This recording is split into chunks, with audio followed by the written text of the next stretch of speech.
Right, straight back into it. Thank you to Sid Kenton for this link. He only sent it the other day, but it was one at the bottom, so I guess I'll work up for some links. Now, the name fills me with dread on this one. Let's just move me... Oh, you can't see it. The name of the video is World War II Band of Brothers Paratrooper Impression. Now, we can sort of see a grainy background where it's loaded, and I haven't hit go yet. But there are some things we can already spot which are correct, you know. There's identification tape, albeit that won't be 506, so certainly nothing to do with Bandwagon of Brothers.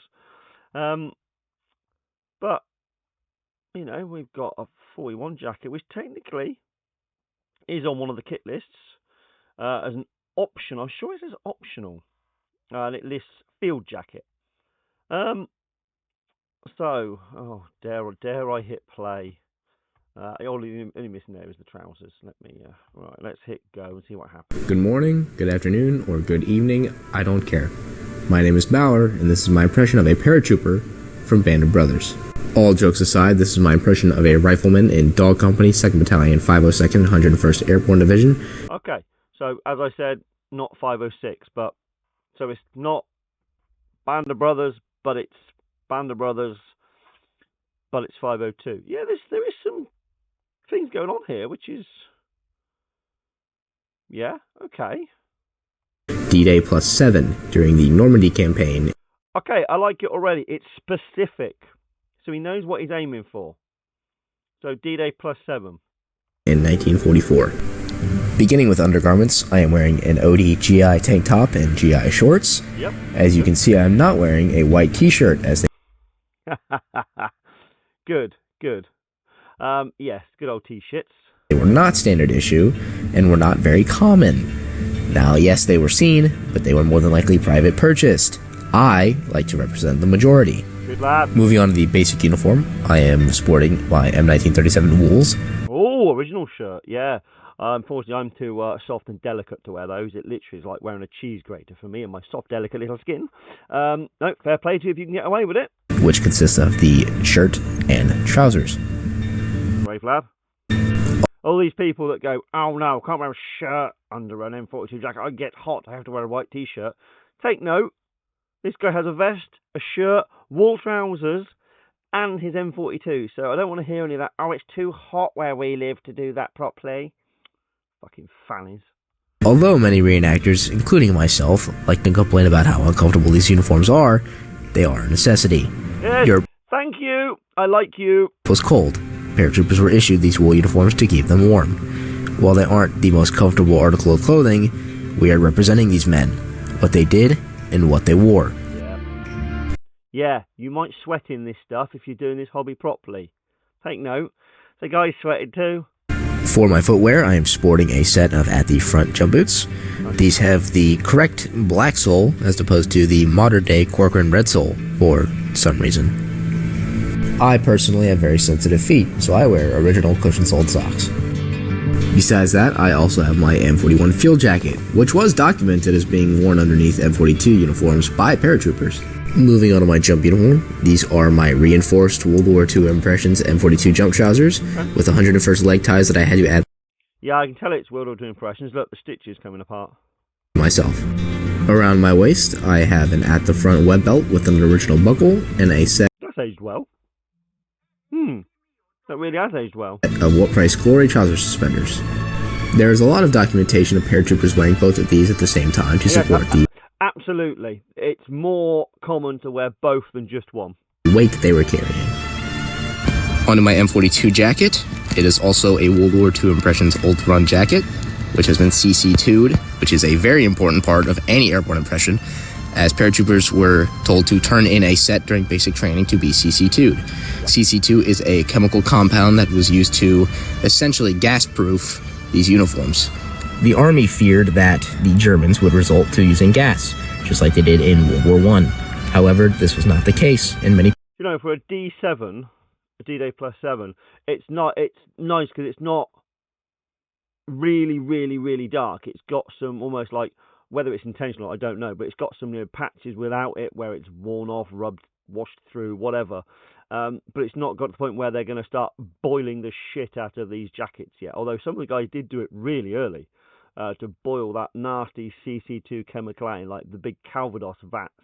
There is pictures of this as well. It's not just me inventing history like some reenactors. But yeah, no, it's a very good impression. I'm actually relieved. The title to this needs changing. It gives such a bad impression. Yeah. Paratroopers boiled their uniforms to get the CC2 treatment out, as it was uncomfortable. However, you would still see residue, and it would still leave a waxy, dark, wet-looking substance on these uniforms. Around my neck, I have a set of early war brass ID tags with the sisterhook chain, and wrapped around that is a single strip of engineer tape as a pseudo-silencer. While I don't typically wear it for illustrative purposes, I have my stand-in-the-door 1944 gas broussard. Originals were simple paper coated with chemicals that would turn red whenever gas was present. However, yeah, by D7 the chance, but he says he doesn't wear it for this. So yeah, by D7 I would imagine you wouldn't have anything remaining on that, and maybe just the little cord around the top. It's going to get battered to shit. However, again, these were made out of paper and would wither away after seconds of hitting the ground after jumping out of a plane. On my left arm, I have my 101st Airborne patch. Now that's mine. I know that. Yeah, that's a mine. Also made by Stand in the Door 1944. This is, I believe, their Type 3, and at a $7 price tag, it is more than worth it. Wait, did he say me or did he say Stand in the Door? This is on my left arm, I have my 101st Airborne patch, also made by Stand in the Door 1944. This is, I believe, their Type 3, and at a $7 price tag, it is more than worth it. Also, on my left arm is the... Oh, it's not one of my... That looks exactly like mine. Oh, that's interesting.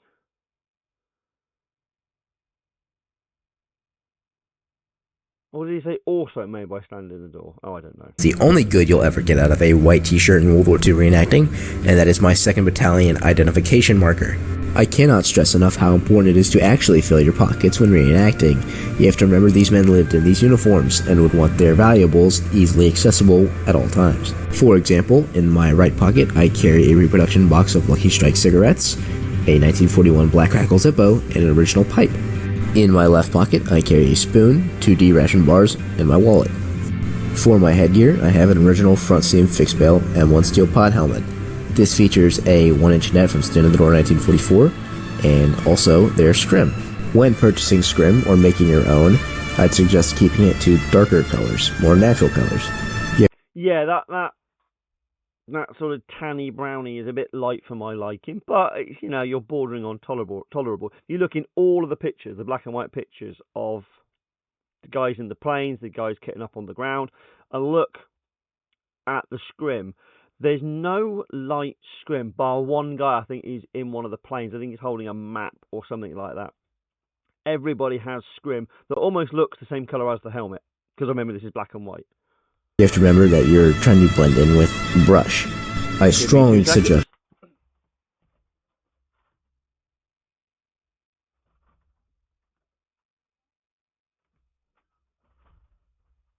Never mind. Avoiding very orange pieces or very, very bottle green colored pieces of scrim. For my liner, there are some really shitty colours out there sold by many, many companies. But that's alright. It's bordering on too light for my liking, but it's still good. Ashamed to say that I have an at the front paratrooper liner, as opposed to a Che Marais, as they were sadly out of stock at the time. This features the A yokes as well as the leather chin cuff. Besides that, I have my M3 fighting knife in the M6 leather scabbard, supported by a white cot strap from Stand in the Door 1944. Avoid any fantasy pieces from at the front. They yes, exactly. don't exist. Bootlaces or legging laces are great alternatives if you don't want a cot strap for whatever reason. Moving on to webbing, I have an original... Yeah, something's underdone. It's people go with these stupid fantasy made-up bloody straps. The Mark 1 paratrooper leg strap for the knife band, and just... No, it's a white cot strap, or you bodge it with something. As you said, bootlace. Ideal. But, I mean, how cheap are a bootlace? God, you can get them from me. If you really want to spare one, I'll do it for half the price as a pair. Uh, yeah, So I mean, yes, it'd be nice to see one person. Not don't everybody suddenly jump on this and start tying them with bootlaces. But it would be nice to every now and again see somebody using a bootlace to tie their knife on. Original M1936 pistol belt with brass hardware. Attached to that, I have 3 standard little 1944 rigger pouches, which can fit up to 3 M1 grain M-block clips, 2 carbine You should get 4 in them. Magazines, and a box of 30. Because you're not top and tailing them. I bet if you top and tail those, you'll get 4 in. And it's a really good fit. 30 carbine ammo, or even 2 grenades. Speaking of which, I have a standard little 1944 grenade with black engineer tape wrapped around the spoon to secure it. Also on my belt is an original M1 Garand bayonet. Next to that, I have my original M43 shovel and shovel carrier. Again, so many people, because they carry a knife, don't have a bayonet for whatever reason. There seems to be this mindset that you only have one stabby thing. No, you have a few. You have your M2, your M1 bayonet, and you have an M3 knife. It's like they did this on purpose, 1, 2, and 3. They didn't, but it's just the way it turns out. Featuring the sewn backing as opposed to the adjustable wire hanger.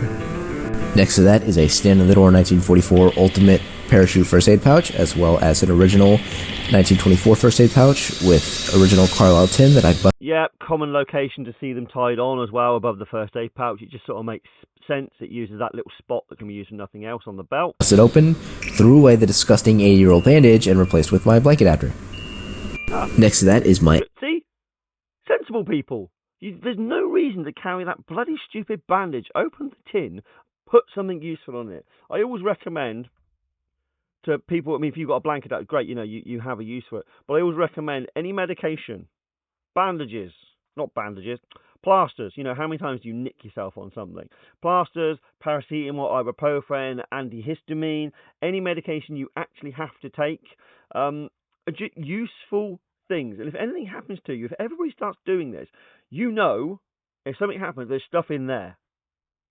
M1910 canteen cover, which houses my What Price Glory canteen and original canteen cup. Yeah, those WPG canteens, the 1910 ones, are really, really good. Definitely recommend them. To help distribute the weight, I have an original set of M1936 suspenders taped up with black engineer tape, which also hold together my felt pads. These are a What Price Glory reproduction, and as much as they suck, they are necessary. Yeah, I bloody hate those things, but as he says, you have to have them. You don't see too many pictures of people taping them in place, but the damn things never stay, and every time you put your webbing out, they crumple up. You put it on, they crumples up, or it pulls around the front, and yeah, I get why people do it. I think, I don't think I have yet, but yeah, I am nearing the point where I am taping that damn thing in place. The tape looks a bit shiny. I would probably opt for the sort of hockey sort of tape finish, but each to their own. You are carrying a lot of weight. This would help distribute that weight. Yeah, occasionally, I'll also wear 1 or 2 bandoliers, just in case I need the extra ammo.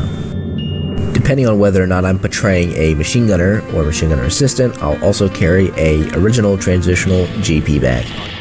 Above that is my... Again, absolutely correct. You look at the Tioni, which come out just after Normandy, which we're coming to it might be July or August. They do a revised Tioni, but they go into much more detail than the February one, which is correct for Normandy, where they list the items like knives, watches, GP bags, and who gets them. So yeah, and if you follow that and use that same level of detail for Normandy, GP bags, again, it lists for anybody with a submachine gun, ammunition bearers, LMG gunners, LMG gunner assistants, and there's something else. I think it might be, but more, again, ammunition carriers of the mortar crew as well. So it tells you who is carrying these, which is great. At the front, M7 rubberized gas mask bag, which is never full of anything but rations. Rounding off my field gear, I have my original M36 Muesette bag, which also features my original raincoat. Nice. Do not use ponchos, blankets, or shelter halves. Thank you. Good. See? Who is this guy? I like this guy. Yeah, exactly. There's no reason to use random rubbish when you've got correct things. If you don't have an original raincoat, which not many do, you can pick them up. They're, what, 100 quid, a bit more than that now, but they're also bloody useful to have. While yes, the paratroopers already carried a lot of heavy gear, they wanted to be as light as possible. I personally carry K-rations, socks, and my hygiene kit. Well, also by D6, remember, you're not carrying around your entire house on the back of you. You've got your essentials, what you want to carry. You're not carrying everything you're going to possibly need for 2 continuous days of fighting. You've got, you've almost got a base. You've got guys coming behind you. You've got supplies coming. You don't need to carry the entire world with you. So the pack is, what I would say to be the right sort of size. It's not bulging. It's not a nightmare to put the raincoat on. Yeah, spot on. As stated before, I portray a rifleman. Therefore, I carry the M1 service rifle with the correct milled trigger guard, Type 2 lock bar, rounded op rod, and single slot gas plug. All in all, I spent way too much money on this damn impression. Yes. Yeah, well, the hobby's not the cheapest, is it? But at the end of the day, I take solace in the fact that I get to represent the greatest generation. Yeah. Thank you for watching. That's why we always said this about the patches when we used to get them from Green Army Productions. We've not earned these patches. We should be fucking proud to have that on our shoulders. So buy a decent one. Do the best you can do. You don't need to invent history. It's already exciting enough. Become the average guy. You don't want to be the guy wearing the top hat. You don't want to be the guy field testing the M43. You want to be as generic as you can. If you don't look like the next 10 guys standing next to you, you've done something wrong. You are at fault. There are little quirks you can get away with that makes you slightly different. The guy that had the goggles on the helmet, the guy that wore the paratrooper jump wings on his jacket. There are small things. Not carrying 5 stick grenades, a Luger, having a German flag tucked in your belt. This stuff's just farby bullshit make-believe crap. If you want to do that stuff, this is the wrong hobby. Go to cosplay. There you can do whatever you want. You're supposed to be a member of a unit, a team. You're supposed to blend in and look like everybody else. If you don't, give it up. This guy is bang on to the penny. The only thing I don't like is his tape, but that could be a personal preference. Yeah. Fucking brilliant. I was expecting, from that title, World War II Band of Brothers impression, I thought this was going to be an absolute sack of shit. I am pleasantly very surprised. I know for you guys watching, you love it when I pull people apart. How could I mean? Oh, okay. And I don't like the Lucky Strike packet because every fucker and their mum seems to have one of those. But do you want one of them in your pocket? You've done everything spot on. What can I say about that? No, excellent. Yeah, very good. Right. Anyway, laters.